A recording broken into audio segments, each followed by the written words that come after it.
বর্তমান সময়ে এসে ওয়ার্ডপ্রেসে ক্যারিয়ার তৈরি করা কি গুড ডিসিশন নাকি ব্যাড ডিসিশন, তো চলুন এই ভিডিওতে জানা যায়। অনেকেই ভাবেন যে ফ্রিল্যান্সিং এ ক্যারিয়ার তৈরি করবেন, যাদের খুব বেশি টেকনিক্যাল স্কিল নেই, তবে তারা কি করবেন? তাদের মতো লোকেদের জন্যই কিন্তু ওয়ার্ডপ্রেসের মতো প্ল্যাটফর্ম, যেগুলো ব্যবহার করে খুব সহজে ওয়েবসাইট তৈরি করা যায়। কিন্তু বর্তমান সময়ে এসে এআই ব্যবহার করেও কিন্তু ওয়েবসাইট তৈরি করা যায়। আর বর্তমান সময়ে অনেক কম্পিটিশন আছে এই ফিল্ডে। এর কারণ অনেকে ফুল স্ট্যাক ওয়েবসাইট চান বুটস্ট্র্যাপ অথবা লারাভেল দিয়ে, তবে সেগুলো অনেক হাই বাজেটের সাইট হয়। যারা একদম ন্যূনতম ভাবে কেরিয়ার শুরু করতে চাচ্ছেন, ধরেন আপনার মান্থলি টার্গেট যে আমি ফ্রিল্যান্সিং করবো, মাসে 20-30 হাজার টাকা ইনকাম হলেই হচ্ছে, সেক্ষেত্রে কিন্তু ওয়ার্ডপ্রেসে আপনি আসতে পারেন। কারণ ওয়ার্ডপ্রেসের এখনো পর্যন্ত ব্যাপক চাহিদা আছে। বর্তমান সময়ে এসে কিন্তু ওয়েবসাইট তৈরি করার বিভিন্ন মাধ্যম চলে এসেছে। আগে কিন্তু এত কিছু ছিল না। সময়ের সাথে মানুষের চাহিদারও পরিবর্তন হয়। তো আপনি যদি এআই কিংবা কাস্টম ভাবে ওয়েবসাইট তৈরি করেন, সেক্ষেত্রে কিন্তু আপনার অনেক কিছু পরবর্তীতে শিখে তারপর সেগুলোতে মডিফাই করা লাগবে। কিন্তু ওয়ার্ডপ্রেস কিন্তু মডিফাই করা সহজ, এজন্য কিন্তু ওয়ার্ডপ্রেসে আসতে পারেন।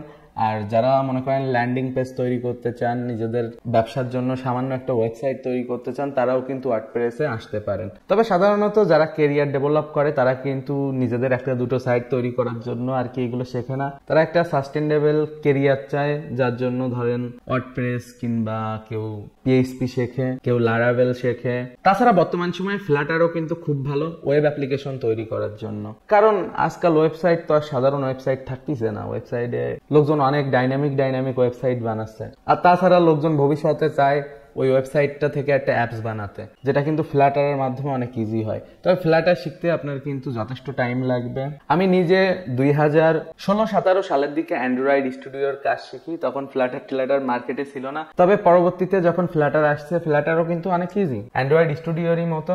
জাস্ট কোডিং মেথডে একটু ডিফারেন্স আছে, আর কোডগুলো অনেক শর্ট। অ্যান্ড্রয়েড স্টুডিওতে অনেক লং কোড লিখে সেম ফাংশন কাজ করানো লাগতো। তো এভাবে যত দিন যাচ্ছে তত কিন্তু ইউজার ফ্রেন্ডলি ওয়েব ডেভেলপমেন্টের মাধ্যম আসতেছে। কিন্তু এগুলোর ভেতর থেকে ডিমান্ড ওয়াইজ চিন্তা করলে এক এক জায়গায় এক এক জিনিসের ডিমান্ড।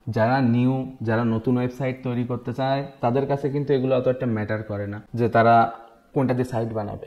কিন্তু যাদের সাইটে অলরেডি অনেক মেম্বার আছে, অনেক ইউজার আছে, তারা অফকোর্স ওয়ার্ডপ্রেস দিয়ে সাইট তৈরি করতে চাইবে না। কারণ ওয়ার্ডপ্রেসে কিন্তু বিভিন্ন সমস্যা আছে। এক তো ওয়ার্ডপ্রেস খুবই ভার্নেবল, আর তাছাড়া ওয়ার্ডপ্রেসে প্রচুর বাগ আসে, প্রচুর রিসোর্স খায়। মানে হোস্টিং এর সাথে ওয়েবসাইটের পারফরমেন্স ব্যালেন্সিং এ খুবই বাজে। কিন্তু সেই জায়গায় আপনার লারাভেল, পিএইচপি এগুলো কিন্তু খুবই অপটিমাইজড হয়। বাট তারপরেও আপনি যদি ওয়ার্ডপ্রেসের অপটিমাইজেশন জানেন, তখন আপনি ওয়ার্ডপ্রেস দিয়েই ভালো একটা সাইট তৈরি করতে পারেন। কিন্তু তারপরেও ওয়ার্ডপ্রেসে কিছু সমস্যা থাকে। তবে আমার হিসাবে ওয়ার্ডপ্রেসের সব থেকে বড় যে সুবিধা, সেটা হলো প্লাগইন। ওয়ার্ডপ্রেসে আপনি লাখ প্লাগইন পাবেন, যেগুলো দিয়ে যা ইচ্ছা তাই করতে পারবেন। এত প্লাগইন আপনি কিন্তু অন্য কোনো প্ল্যাটফর্মে পাবেন না। তো সেই দিক দিয়ে দেখতে গেলে ওয়ার্ডপ্রেস কিন্তু খারাপ না। তো দিন শেষে এখন অনেকেই কনফিউশনে আছেন যে আমি আসলে 2026-27 সালে ওয়ার্ডপ্রেস শিখবো না নাকি ফুল স্ট্যাক ডেভেলপমেন্টের দিকে যাব। তাছাড়া বর্তমানে ম্যান স্ট্যাকও কিন্তু প্রচুর চাহিদায় আছে। আপনি যদি টুকটাক প্রোগ্রামিং না জানেন, তাহলে কিন্তু ফুল স্ট্যাক ডেভেলপমেন্ট আপনি কোনোদিনই করতে পারবেন না। ইভেন একজন ফুল স্ট্যাক ডেভেলপার হতে গেলে আপনাকে খুবই তুখার একজন কোডার হতে হবে। তো সেই সমস্ত দিক বিবেচনা করলে ওয়ার্ডপ্রেস কিন্তু অনেক ইজি। যারা ধরেন সিএসই ব্যাকগ্রাউন্ডের না, তারা কিন্তু খুব সহজে ওয়ার্ডপ্রেস শিখে ফেলতে পারবে। ওয়ার্ডপ্রেস কিন্তু কঠিন কিছু না, আপনি একবার শিখে নিলে আপনার কাছে ডাল ভাত মনে হবে। এই প্লাগইন ইনস্টল দিলাম, এই ফাংশন সেট হয়ে গেল, এই এলিমেন্টটা ধরলাম, এই ডিজাইন হয়ে গেল। যা ইচ্ছা তাই নিজের ইচ্ছা মতো খুব সহজে গ্রাফিক্যাল ইন্টারফেসে করতে পারবেন। সেক্ষেত্রে ফুল স্ট্যাক ডেভেলপমেন্টে গেলে আপনার কিন্তু সবকিছু কাস্টমলি করা লাগবে। আবার বর্তমানে বেশ কিছু অল্টারনেটিভ অপশনও আইছে, যেমন এআই দিয়ে ওয়েবসাইট তৈরি করা। তবে ওইগুলো এখনো খুব বেশি যে আধুনিক কিংবা ধরেন ওইগুলো দিয়ে আহামরি আপনি কিছু করতে পারবেন সেরকম কিছু না। ওইটা এখনো ডেভেলপিং ফেসে আছে। একটা পর্যায়ে গিয়ে ধরেন আর্টিফিশিয়াল ইন্টেলিজেন্স ব্যবহার করে ওয়ার্ডপ্রেসের মতো যে কোনো এক কোম্পানি এরকম কোনো একটা সিস্টেম তৈরি করতে পারে, যেখানে জাস্ট আপনি প্রম্পট দিচ্ছেন, ইচ্ছা মতো থাম্বনেল ইনস্টল করতেছেন, পেজ ইচ্ছা মতো চেঞ্জ করতেছেন, ভয়েস কমান্ড দিয়ে, এত আধুনিক সিস্টেমও আসতে পারে। কিন্তু ম্যাক্সিমাম বর্তমানে যে এআই গুলো আছে যেগুলো দিয়ে ওয়েবসাইট বানানো যায়, ওখানে আপনার নাম টাম বসাবেন, লোগো টোগো বসাবেন, কি ধরনের সাইট ওইসব সিলেক্ট করবেন, কিছু ডাটা দিলেন, তার উপর বেস করে ও প্রিডিফাইন্ড একটা টেমপ্লেট মেরে আপনাকে কিন্তু সাইট ধরাই দেয়।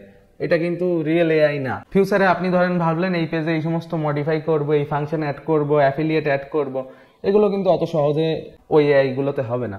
তো সে সমস্ত ক্ষেত্রে কাস্টম সাইটের জন্য অফকোর্স আমরা কিন্তু ওয়ার্ডপ্রেস শিখতে পারি। এখনো আমি মনে করি বিগত 5-10 বছর ওয়ার্ডপ্রেস সার্ভাইভ করবে, কিন্তু খুব অল্প টাকা পাবেন আপনি।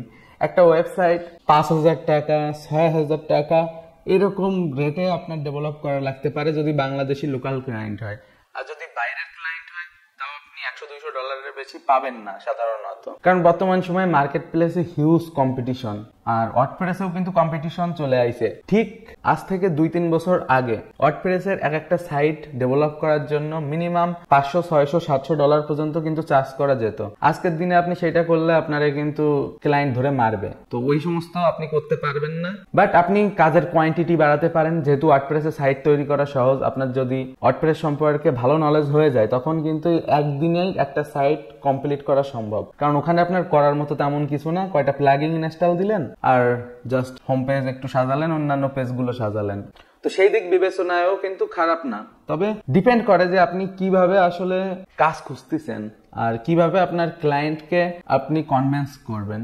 ম্যাক্সিমাম ক্ষেত্রে কিন্তু মিটিং অনেক ইম্পর্টেন্ট। ক্লায়েন্টের সাথে আপনি যদি সঠিক ভাবে মিটিং করে তার রিকোয়ারমেন্ট হিসেবে, তার ডিমান্ড হিসেবে যদি আপনি তাকে সাইট প্রোভাইড করতে পারেন, তো তার কিন্তু যায় আসে না আপনি কিসে তৈরি করে দিচ্ছেন সাইট। তবে কারো কারো স্পেশাল রিকোয়ারমেন্ট থাকে, সেগুলো অন্য কেস। তবে ম্যাক্সিমাম ক্ষেত্রে আপনি কিন্তু ওয়ার্ডপ্রেস দিয়ে শুরু করতে পারেন, আর 2026, 27, 28 সালেও আপনি ওয়ার্ডপ্রেস শিখতে পারেন, কারণ ওয়ার্ডপ্রেস তখনও জীবিত থাকবে। তবে ফিউচারে কোনো আধুনিক এআই মডেল যদি আসে যেটা ধরেন ফুল স্ট্যাক ওয়েবসাইট ডেভেলপমেন্ট করে দিচ্ছে ওয়ার্ডপ্রেসের মতো এফোর্টে, তো তখন লোকজন তো আর ওয়ার্ডপ্রেস ইউজ করবে না, ওইটার দিকেই চলে যাবে। বাট সেরকম কিছু এখনো ওইভাবে আসেনি। তবে ফিউচারে বিভিন্ন কোম্পানি ট্রাইতে রয়েছে, কে জানে ওয়ার্ডপ্রেসই নিজেদের এআই বের করতে পারে, পরে ঘুরে ফিরে তো সেই একই কথা থেকে যাবে। তো এই জন্য স্কিল তৈরি করে রাখেন।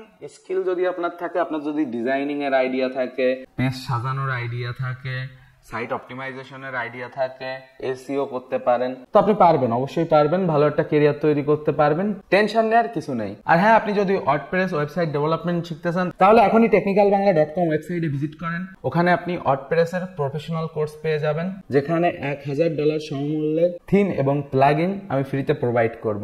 আর তাছাড়া কোর্সের সাথে লাইভ সাপোর্ট, তাছাড়া অনলাইন মেন্টরশিপ, এগুলো তো থাকবে। আর এই কোর্সে আপনারা ওয়েবসাইট ডেভেলপমেন্টের খুঁটিনাটি সব শিখতে পারবেন। Educational website development, e commerce website development, blog website development, বিভিন্ন ক্যাটাগরির ওয়েবসাইট তৈরি করা শিখতে পারবেন। তো এখনই দেরি না করে যুক্ত হতে পারেন। ওয়ার্ডপ্রেস বর্তমান সময়েও খুব ভালো একটা ক্যারিয়ার অপশন।